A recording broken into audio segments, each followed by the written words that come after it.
To solve for the model of cost, revenue, and profit, you need to look for the fixed cost, variable cost, and the total revenue, or the R times X. In the problem, the fixed cost is given 1,000, the variable cost is 30, and the total revenue is selling price of 40 times X. So, to solve for letter A, let X be the number of pairs produced. Total cost, or the C times X, is equal to fixed cost plus variable cost. Substitute 1,000 plus 30 times X. Total cost, or the C times X, is equal to 1,000 plus 30X.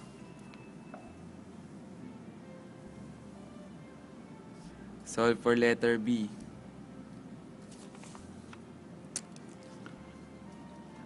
The formula for profit is equal to P is equal to R times X, or the revenue, minus total cost, or C times X. Substitute 40X minus 1,000 plus 30X. The profit is equal to 10X minus 1,000.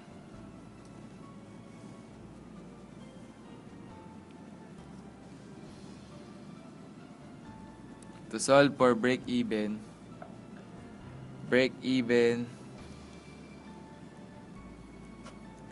when P is equal to 0. Get the profit 10x minus 1,000 equals to 0. Transpose it. 10x is equal to 1,000 divided by 10. X is equal to 100. The break-even point is when X is equal to 100.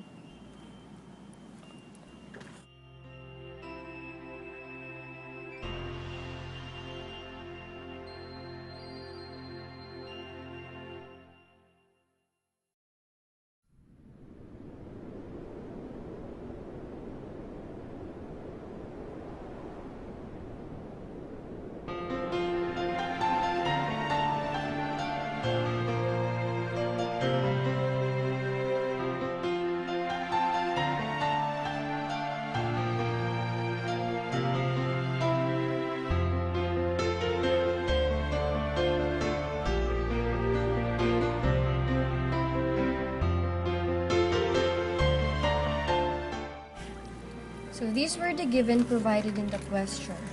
1,434 companies were from California. 390 companies were from Massachusetts, 217 companies from New York, and 112 companies belonging to Colorado. So also there are 22% companies in the early stages of development, 55% companies in the expansion stage, and the total venture capital is 2,374. So to solve for letter A, we will use the relative frequency approach. So we will write probability California and then we will divide those companies belonging to California to the total venture capital. So 1,434 companies divided by 2,374 is equals to 1,000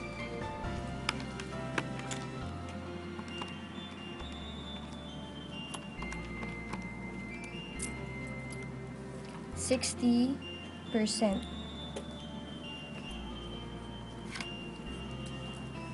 To solve for letter B, we will determine the number of companies not belonging from the 4 states. So we will subtract the given companies from the total venture capital. So number of companies not from the 4 states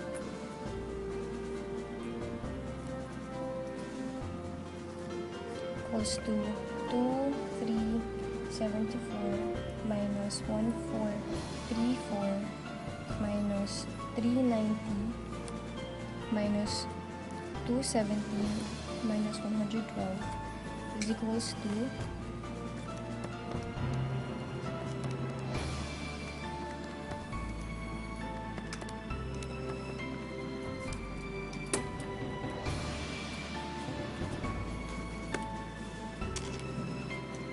221.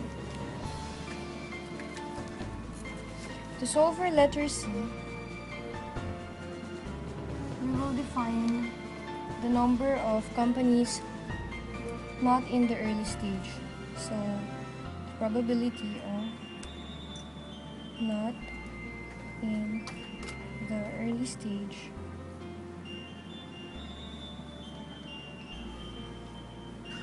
we will put 1, which represents 100%, minus 0.22, which represents our 22% here. Then we will get 0.78% or 78%.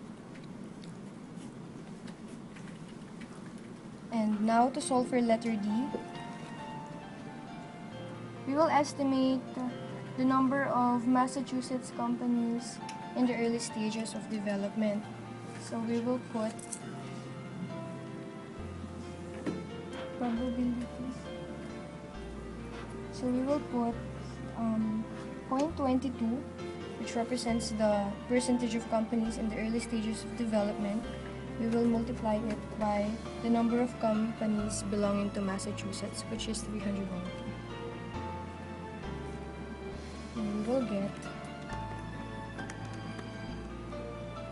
85.8 or 86 companies.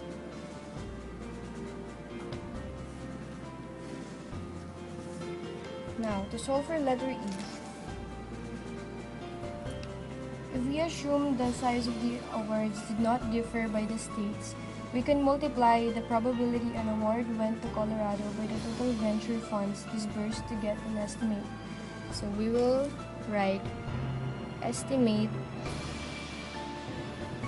of Colorado funds equals to 112, which is the companies belonging to Colorado, divided by the total venture capital, which is 2,374. And then we will multiply it by the given amount, which is $32.4 billion. And by solving this, we will get 1.53 billion.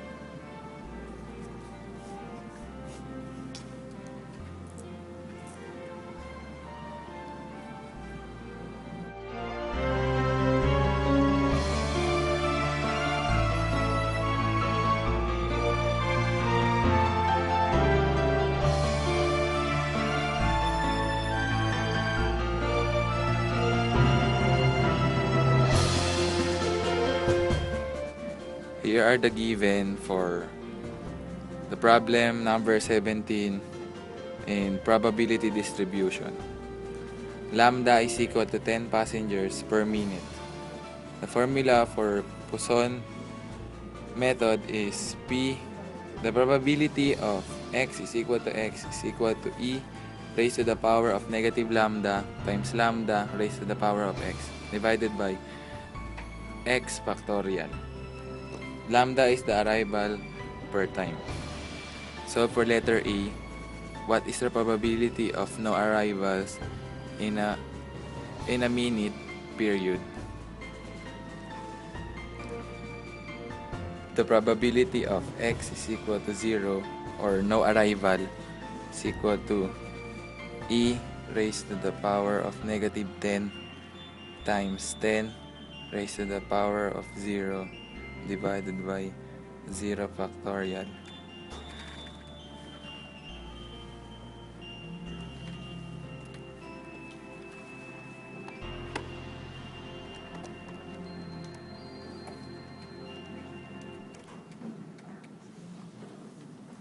The answer is 0.000045. To solve for letter B, what is the probability of 3 or fewer arrivals in a 1-minute period? The probability of 3 or fewer is equal to P times X less than or equal to 3, or P is equal times the X is equal to 0, P times X equals to 1, P times X is equal to 2, and P times X is equal to 3. Then substitute e raised to negative 10 times 10 raised to the power of 0 divided by 0 factorial plus 10 raised to the power of 1 divided by 1 factorial plus 10 squared divided by 2 factorial plus 10 cubed divided by 3 factorial is equal to 1 plus 10 plus 50 plus 10 cubed divided by 3 factorial e raised to the negative power of 10 times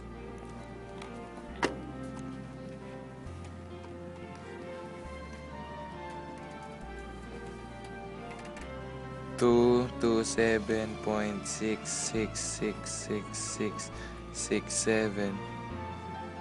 Answer is equal to 0.01034.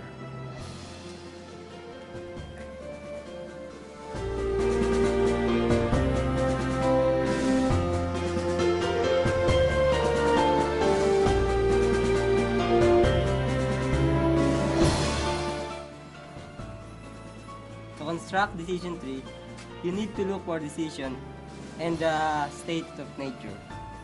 To construct the tree,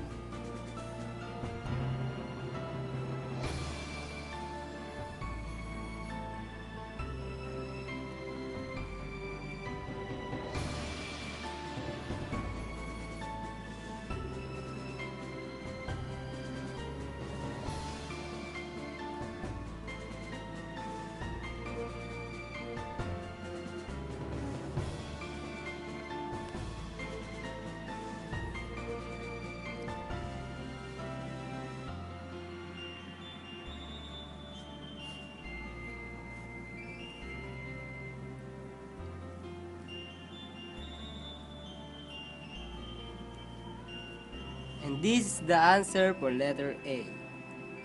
And for B,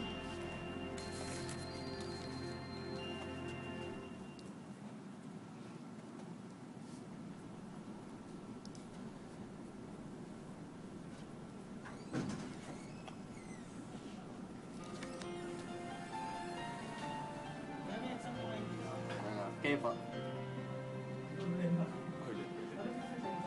The answer for the optimist optimistic or maximax is D1 because it's the maximum. The answer for optimistic or maximax is D1 because the maximum among the maximum is 250. The answer for conservative or maximin is D2 because maximum among minima is 75.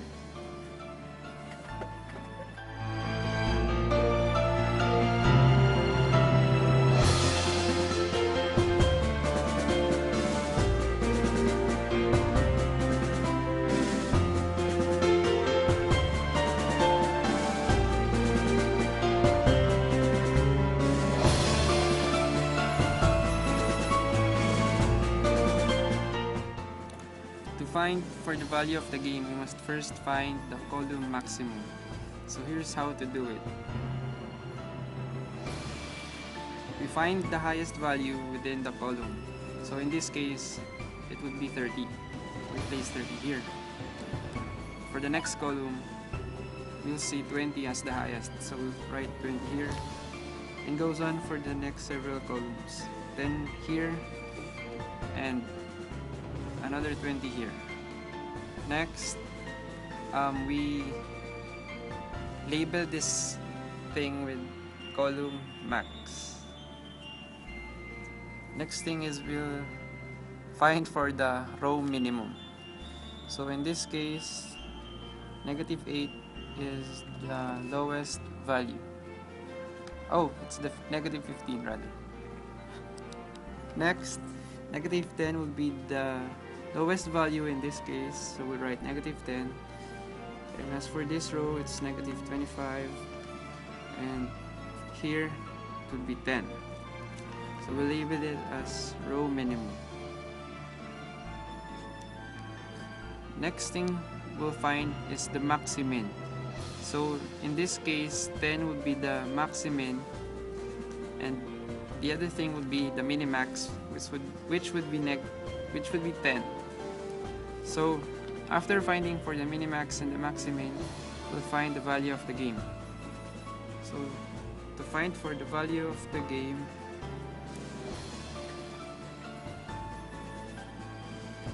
we'll write it this way: A, then write EV, which is equal to 10,000 votes.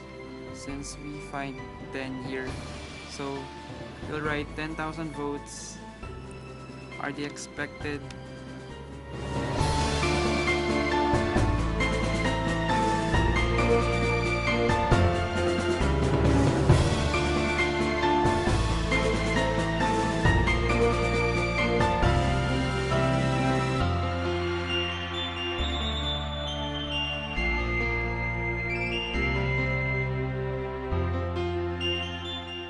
In solving for 3-month moving average forecast, you should start on month number 4 because on finding it, you should add or get the average of month 1 to 3.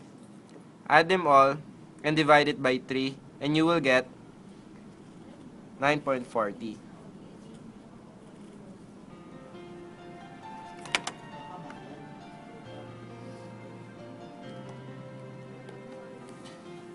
And do the same as it goes. So you should add 2. That's how it goes. And when you're finding an error, you should subtract time series values on average forecast. So 9.6 minus 9.40.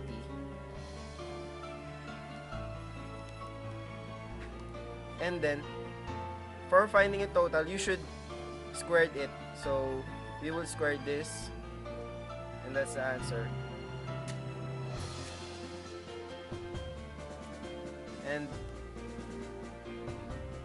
so these are all the error. When finding the total of the error, you should add them and divide it on how many they are. So it's 9. So divide it by 9. The answer is, now we're on 4th month moving average forecast. To get 4th month, you should start at 5 the 5 month. So then we will add this 1, 2, 3, 4 to get it.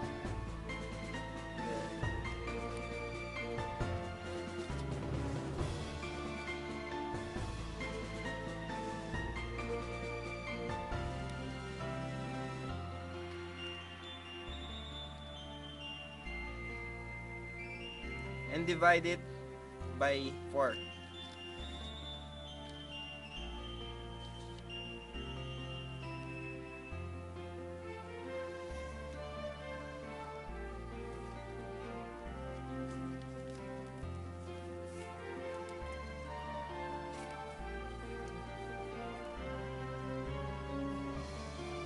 So on the 3-month MSE, get the total error and divide it by the number of errors. So 1.08 divided by 9. You will get 0.12.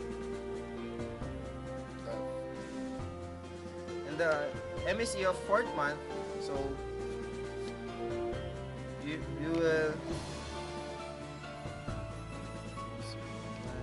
divided by 8.